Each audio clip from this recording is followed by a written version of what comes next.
After returning home for Christmas from my medical deployment, I asked my daughter gently, "Was the $1,400 I sent every month enough?" She looked confused. "What money?" My parents turned pale, and my sister quickly changed the subject. I didn't raise my voice, I just waited. 3 days later, there was a knock on the door. The turkey came out as dry as it always did. I stayed silent. 6 months away on deployment, and this was the welcome I got. Tepid stuffing, jelly-like cranberry slices under harsh fluorescent lights, and that same uncomfortable silence I had known all my life, now dressed up as family tradition. My daughter sat directly across from me at the table. She was 18, in her first year of medical school. She had the same weary eyes I once had, the same posture, back straight, as if she was trying to stay awake or hold herself together. Maybe both. She looked good, though worn down, but in a way that said she was handling something difficult and refusing to quit. At some point, I asked the question again. Was the $2,400 I sent every month enough? She blinked. "What money?" "The money I sent while I was gone," I replied. She tilted her head slightly. "What money?" "The $400. I sent it to you every month." Her fork stopped midair and dropped softly onto her plate. Not dramatically, just enough to make a noise. My mom flinched as though someone had turned on a glaring light. My dad shifted in his seat.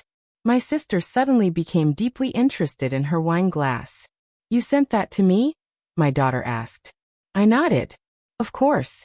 For rent, textbooks, food. I wanted you to focus on your studies." "I thought you couldn't afford that," she said quietly, then even softer, Grandma said. Before she could finish, my sister cut in too brightly. "Is that the pecan pie? I thought we weren't having dessert tonight." I didn't break eye contact. "What did Grandma say?" My daughter glanced around the table. "She said you were under a lot of stress. That you wanted to help but couldn't. That I shouldn't bring it up because it might upset you." The silence that followed wasn't loud or dramatic, just heavy. My mom dabbed at the corner of her lips, as if she was playing a part. My dad poured more gravy, like nothing was wrong. My sister cleared her throat and muttered something about coffee, but didn't move. "Wait," my daughter said. "You actually sent it?" "Yes. To the usual account. Grandpa's." She turned to them, not accusingly, just confused. "You told me she couldn't help," she said. My mom stood up abruptly. "Well, this is getting unpleasant. I think I'll make some tea." "You let me believe she didn't care," my daughter said. She wasn't shouting. She was just realizing. "She's being dramatic," my sister muttered. "She's exhausted," I replied. "She's 18, my sister snapped. "Not everything is about her." She got through her first semester of med school thinking I had abandoned her. No one said a word. My mom suddenly found something to tidy with the teacups. My dad looked up but said nothing. My sister poured another glass of wine. My daughter sat there, still, not angry, not crying, just stunned. Like someone had pulled out the rug she didn't even realize she was standing on. She looked at me. I looked back. And in that moment, I knew she finally saw it. My dad cleared his throat. "Maybe we should all just take a breath." My mom straightened the salt shaker, as if that would solve everything. "You said she couldn't afford to help my daughter," I repeated. "You said she didn't care." "She didn't," my sister said. "She wasn't able to," I corrected. My daughter's voice cracked. "I worked double shifts. I didn't sleep." "Oh, for God's sake," my mom muttered. "You survived. Stop acting like it's a tragedy." "She made it through her first semester thinking I abandoned her," I said. No one spoke. I stood up. My daughter followed. "I'm coming," she said. I didn't argue. I didn't look at anyone else. I just walked to the door. She followed me. We didn't speak in the car. Not until we were a few blocks away, and my hand stopped shaking. She stared out the window, jaw tight. I wanted to say something, anything, but I knew better. I had been her, sitting next to someone who meant well. I tried not to break down, because if I did, I might never be whole again. I pulled into the first gas station I found still open, parking beneath a flickering light. "Was it really? Every month?" she asked, her voice low and careful. "Yes," I replied. 400 for you. $400 for their house. I sent it on the first of every month like clockwork, through Grandpa's account because of the exchange rate. She nodded and stared out the windshield, her eyes unmoving. I watched her, trying to decipher the kind of pain hidden in her silence. Anger? Grief? Or maybe a mix of both. You thought I didn't want to help, I said quietly. She didn't respond. I almost reached out to hold her hand, but stopped myself. She wasn't ready for that kind of comfort. Not yet. So, I just sat there, letting the truth settle between us. I thought I didn't matter, she whispered. Like maybe you were finally free and didn't want to come back. I closed my eyes. No, I said. Never. We sat there for a while longer. Two people frozen in the parking lot of a gas station, trying to thaw out years of betrayal. We ended up at a small motel on the edge of town. Everything else was closed. Christmas night after all. The clerk didn't ask questions. I handed him my card and didn't flinch at the price. The room was clean, quiet, dimly lit with a yellow glow, 2 beds, 2 chairs, and 1 coffee maker, probably broken since the Bush administration. My daughter kicked off her shoes and sat on the edge of the bed. I can't afford groceries, she said. Sometimes I skip lectures just to pick up extra shifts. And every time I thought about asking you for help, I could hear Grandma's voice in my head. She's doing her best. Don't be a burden. I sat beside her, close but not touching. She made you feel like asking for help was a crime, I said. She nodded. So I just stopped asking. I swallowed hard. I know what that feels like. After my daughter fell asleep, I opened my laptop and logged into the bank. The first thing I did was cancel the $400 I'd been sending to my parents each month. Gone. I just sat there staring at the screen. They took this from her. What else did they take? My chest tightened. The house. The house that my sister, Tara, had begged to stay in while I was away. She said the rent was too high and that she'd look after it, cover the mortgage, maintain the place so I wouldn't have to worry. That was the deal. The only reason I hadn't put it on the market. I could have gotten tenants, income, but instead, I gave Tara the keys, telling myself it was okay. Family, right? I logged into the mortgage portal and stared at the screen. Nothing. No payments. Not a single one in months. I froze. My mind raced, trying to find a reason. Maybe the site was glitching. Maybe the records hadn't updated yet. Maybe, but no. It was all there, clear as day, month after month, no payments received. I sat still, laptop on my lap, fighting the urge to vomit. If she hadn't been paying, had I just lost my home? 3 days from now, I'll be standing at my sister's door. And nothing in our lives will ever be the same. But let's rewind. At 5 years old, I couldn't have told you how many moms I had. The one with the chipped bunny mug. The one who smoked menthols. The one who kept the fridge locked. I don't remember their names, just the smells, the ceilings, and the different words for dinner. One woman once told me I couldn't go to the doctor. Said there weren't enough doctors for things like that. I think that's when it all started. The needing. The belief that maybe, just maybe, I could grow up to be the kind of person I always needed. And that feeling never left. When I was 5.5, my parents adopted me. After years of fertility tests and the endless mantra of, just relax, it'll happen, they decided to adopt a child in need. Their words, not mine. Those first few years felt like something out of a Hallmark movie. Brand new toys, warm meals, matching pajamas. I was their mission. They were determined to do it right. I learned to say thank you, without needing to be prompted. Learned not to cry when fear crept in. Learned how to fit in. They were really trying genuinely. I still think of those years as my happy ones, though yes, I carry guilt even for thinking of them that way. Then came the miracle. When I was 10, my mom became pregnant naturally, even though we'd been told it was practically impossible. The joy she radiated was unmistakable. They both cried. Neighbors came over with casseroles. But after the baby was born, everything changed. I became the extra, the preview, the understudy hanging in the wings. It wasn't deliberate, or so everyone said. But when the baby smiled, they cheered. When I got an A, they barely acknowledged it. She cried, and they rushed to her. I cried, and they told me I was overreacting. Then came the repeated phrase, You should be grateful we saved you from the system. Later, it turned into, you should be thankful for everything we've done for you. And I was grateful. I tried to show it through good grades, by doing chores, and by staying silent. My sister didn't have to prove anything. She just had to be there. She had music lessons, birthday parties, and a beautiful room, the kind you see in catalogs. I had posters stuck to the wall with putty and secondhand clothes. If she broke a plate, it was a learning experience. If I broke one, it was a character flaw. But I loved her. Of course I did. She was my little sister. She had no idea. When it was time for college, I never asked for help.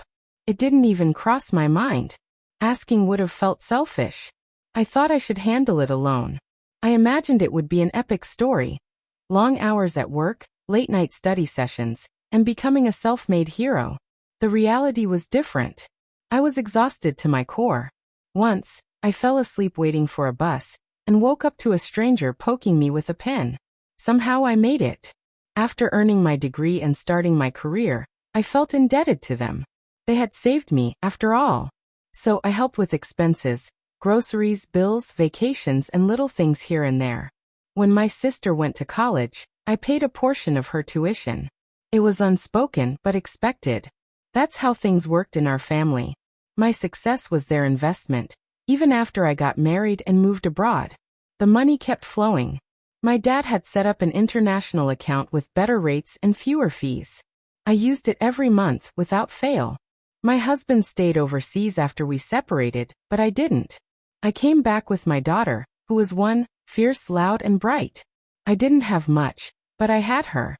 And I promised she would never feel like an afterthought. When she turned 18, she told me she wanted to study medicine. I said yes before she even finished her sentence. But college was expensive: rent, books, food, lab fees. And I knew my job wouldn't cover it all, so I signed up for deployment. It wasn't easy being away from her, but the pay was better, and she was already settling into her dorm. I told her I'd send money every month, $400 for her and $400 for my parents to help with their mortgage. Same arrangement, same account, grandpa's. For a while, it seemed to work. We spoke on Zoom occasionally, though she always looked tired and distracted. I assumed it was the stress of adjusting to college life. She never mentioned money, so I thought everything was fine. I thought I was holding everything together, until Christmas. That dry turkey and that one dreadful question. Was the $1,400 enough? My daughter asked. What $1? $400? I logged into the mortgage account that night, and looked carefully for the first time. No payments had been made in months. For a second, I panicked. Was I about to lose the house? Had they let it slip into foreclosure? But then I saw the temporary hardship note, paused and approved, filed under my name. No foreclosure, just a pause. I breathed a sigh of relief. The house was safe, but someone had impersonated me, filed paperwork, and claimed hardship under my name. There was only one person who could have done this. 3 days later, there was a knock at my sister's door. But first I made a call. I called Ethan. He had been a broke law student when I was working extra shifts and quietly paying off his overdue dentist bills. Now he was a lawyer, sharp and with a better memory than he let on. He picked up on the second ring. "Hey, stranger," he said, still out saving the world one shift at a time. "Yeah," I replied. And apparently funding fraud from the sidelines. That got his attention. 30 minutes later, we sat together at a nearly empty diner. Ethan in his hoodie and mismatched coat, me in my airport jacket and jeans. I didn't even bother with coffee. I slid my laptop across the table and opened the folder. Bank records, transfer logs, screenshots of the mortgage pause. He scrolled, then scrolled again, before exhaling deeply. "She impersonated you," he said. "Looks that way. And this account? The one your parents knew the $1,400 was for your daughter?" "Yes," I said. "Every month without fail." He sifted through the forwarded messages I'd sent. My mom thanking me for taking care of the kid. My dad confirming the next deposit date for my sister. Well, she didn't thank anyone, but she certainly cashed it, along with the house. Ethan asked, "Do you have a written agreement?" I replied. My sister agreed to cover the mortgage while she stayed there. Did she sign it? She typed her name, I said. It was an electronic agreement. I needed something on record for the bank since I was going abroad. They wanted proof that the house wouldn't be left empty. Ethan nodded slowly. And you have messages proving the $1,400 was for your daughter? I blinked. You realize this isn't just civil? This could be criminal. I stared back at him. Will I win? Ethan looked at me then replied. Do you want them prosecuted or just broke? I want them to stop acting like I owe them everything. He studied me for a moment before saying, I think it's time to knock on some doors. The next morning, we drove to my house. It felt strange to call it mine after all this time. I hadn't seen it in over 6 months. I'd been thinking about renting it out, maybe even selling it. But then my sister had called, upset about how hard it was to find a decent place, so I offered her mine. A roof over her head in exchange for covering the mortgage, just like any tenant. Except now she wasn't a tenant. She was a squatter with a credit card and a history of theft. Ethan stepped out of the car holding a manila envelope, looking professional as if it were just another Tuesday. He knocked on the door, which opened halfway. My sister blinked at me before laughing. Well, look who finally came home. I brought you something, I said. She grabbed the envelope and opened it. Eviction notice, she read amused. Oh honey, that's cute. Ethan smiled. Binding effective in 30 days. She rolled her eyes. Yeah, don't worry. I'm moving out anyway. Already bought my own place. I stared at her. You what? He shrugged. It's done. Keys are in hand. Thought I'd treat myself for Christmas. That's when I noticed the boxes stacked behind her, taped shut. Half the house already packed. She wasn't bluffing. Then I saw them, my parents, helping her pack, wrapping dishes in the kitchen. What's going on? I asked. Why are you all here? We're helping her move, my mom said as if it were perfectly normal. I'm sorry, how did she buy a house? I asked. With money, my sister said, smiling. You remember what that is, right? I stepped inside. Boxes, Tupperware, framed pictures. Where did the deposit come from? I asked. My sister grinned. I saved money not paying rent. Ethan raised an eyebrow. She means the mortgage she was supposed to pay. Tomato, tomato, she said. I turned to my parents. And you're okay with this? My dad crossed his arms. She needed a home. You weren't using it. I wasn't using it because I was working overseas, busting my ass to support my daughter. I snapped. Oh please, my mom said. You act like we forced you. You took the money meant for her. We needed it more. My sister flatly said. Your daughter was fine. She was working 2 jobs, living on cereal. She thought you abandoned her. She didn't die. Stop being dramatic, my mom said. Ethan took a step forward. We'll be in touch. You'll be hearing from us again, this time about the mortgage, the theft, and the impersonation. My sister rolled her eyes. Go ahead. I've moved on, she added matter-of-factly. I looked at her. You stole from my daughter, lied to me, and impersonated me to a bank. You think this ends just because you packed some boxes? She smiled. You're just jealous. I'm better at life than you. That's when I stopped speaking. Ethan handed her a second envelope, this one thicker. What's this? She asked. A formal demand? It's a repayment demand, Ethan said. For the mortgage value for 6 months, restitution of stolen funds, $16,800 to be precise, and damages. She laughed. Damages? You impersonated her to pause the loan. My sister shrugged. You should be grateful. I paused the payments so it didn't go into foreclosure. It's not like I trashed the place. My mom folded her arms. She's your sister. I turned to her. You told my daughter I didn't care about her. She was being dramatic. She skipped meals. She was 18. She should have grown up. I scanned the room, taking in the woman packing china she didn't own, and the man polishing silverware that wasn't theirs. They never paid for the sister who had stolen a future, and called it moving on. Then I said, I'll see you in court. That night, I went to see my daughter. She opened the door, looking tired but calm. I said, I'm sorry I didn't call earlier. She stepped aside. I figured you were busy suing people. We sat side by side on her bed. I confronted her. I said they didn't deny it. She nodded. I figured. I also found out they've been using your money to help her buy a house. Her face barely moved, just a slow, sinking kind of stillness. She said okay. But it wasn't. Not to me. I always thought I was optional in their lives, but that wasn't how I saw it. I know, she responded quietly. I glanced around her small room, cluttered with notes on the wall, food wrappers scattered about, and a second-hand kettle missing its lid. You won't need to work 2 jobs anymore, I assured her. I'll make sure of it. She nodded in agreement. Do you hate them? I asked. She shrugged slightly. I don't think about them, she replied. There's just no space for them. I reached for her hand, and this time, she let me. We sat in silence, but for the first time, it felt like healing. They said it wasn't theft, I recalled, shaking my head. That was their opening statement in court. Their lawyer, this stiff guy in an ill-fitting suit, stood up and boldly told the judge, Your Honor, the money was a gift. I almost laughed, not because it was funny, but because it was so absurd that if I didn't laugh, I might scream. $1,400 per month, he continued.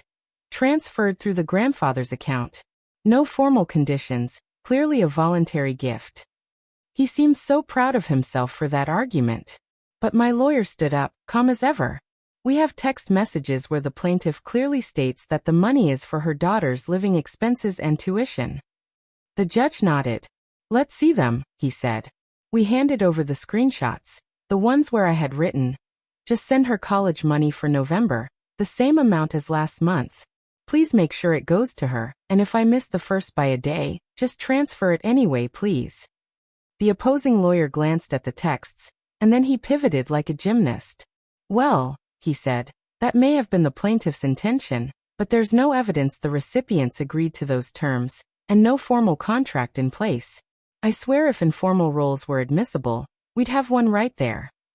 Then the real spectacle began. They called my father to the stand. He walked up like he was going to deliver a sermon, raised his right hand, swore to tell the truth and started. My daughter is a doctor, and she's done very well for herself. When she started sending money, we thought it was her way of showing gratitude. We raised her, after all. We saved her from the system. We never asked her for that money. She did it on her own. He actually got misty-eyed as he said it. Next, my sister took the stand. If my dad had been a preacher, she was an entire performance. She flicked her hair, bit her lip, and spoke softly. I was going through a really tough time, she said. My boyfriend and I were barely getting by when she offered us the house. I was so grateful. I said I'd do my best to cover the mortgage, but it was never like a formal agreement. My lawyer raised an eyebrow. Did you or did you not sign a document agreeing to pay the mortgage in exchange for living in her house? My sister stared down at her shoes, then muttered. Well, yeah, but that was just informal. Sisters help each other. Then came the real kicker. Their lawyer argued that the hardship pause was my idea. He said I'd called my sister, panicked about losing the house, and asked her to file the pause on my behalf since she was overseas. It was easier for her sister to handle the paperwork, he said. I nearly choked. My lawyer stood, calm and unflinching. Your Honor, that contradicts the signed mortgage agreement, and we have a legally captured recording of the defendant admitting she impersonated the plaintiff to the bank. The judge snapped her head up. Play it, she ordered. So we did. The courtroom was filled with the sound of the recording from my phone, the one I had started just before knocking on her door. I had recorded her laughing and saying, You should be grateful I paused the payments for you, so it wouldn't go into foreclosure. You act like I wrecked the place. The room froze. Her lawyer put down his pen slowly. The judge leaned back in her chair and said, Well, that's enlightening. After that, their defense unraveled like a deflating balloon. The ruling was in our favor. Full repayment, damages, and legal fees. But of course there was a twist. My sister didn't have the money. She had spent it all on the down payment for the house she had just bought. A house she legally owned but couldn't afford. She begged for a payment plan, cried in the hallway, said she'd go bankrupt, and claimed it wasn't fair. The judge didn't flinch. 2 weeks later, after missing the court-mandated payment deadline, the judge approved a property transfer. The house she bought, the one she flaunted, now became mine. Her share of the equity matched exactly what she owed. It didn't happen overnight, but when it did, it felt right. The following day, I contacted my rental agent. 2 properties, 2 tenants, 2 steady income streams. Then I called my daughter. She didn't say, "I told you so." She simply said, "So we won." I answered, "We did." She told me I could quit my second job. I smiled and said, "Good. You deserve sleep again." She hesitated before asking, "Would you mind if I kept the barista job, just once a week? I kind of enjoy it." "Of course," I said. "Whatever brings you peace." I returned to deployment for another 6 months. Not because I had to, but because I wanted some financial breathing room before I came home for good. Everything had changed. The rental income went straight to her, covering her housing, groceries, and textbooks. For the first time in ages, she wasn't just scraping by. Neither was I. We video called every Sunday. She'd show me her class notes, her stethoscope, her dorm, clean, calm, and entirely hers. Sometimes she'd say, "It's strange how much easier school feels now." I'd nod because I understood. When you've been struggling for years, just breathing feels like luxury. 6 months later, I flew home. We hugged in the parking lot. No speeches, no tears, just warmth. There was a spark in her eyes again. We found a cozy apartment near her campus. I didn't move in with her, God forbid, but we had dinner together weekly, sometimes more. We talked about the future, her goals, medical school, and what she might specialize in. We even talked about family, our lack of it. "I blocked Grandma," she said one night while stirring pasta, "and Grandpa and Aunt Tara." "Good," I told her. "I don't feel guilty." "You shouldn't," I added. We tapped our forks together like they were champagne glasses. The house they tried to steal, now it was paying for her dreams. As for me, I don't miss them. Not their birthdays, not their guilt trips, not their silence. Either way, breathing becomes easier afterward. And for the first time in years, I can breathe fully. So did I go too far? Or not far enough? Some say family is everything. But what is family really, if it turns its back on your child? I'd really love to hear your thoughts. Let me know in the comments. And if this story touched you, don't forget to hit that subscribe button and ring the bell so you won't miss what comes next.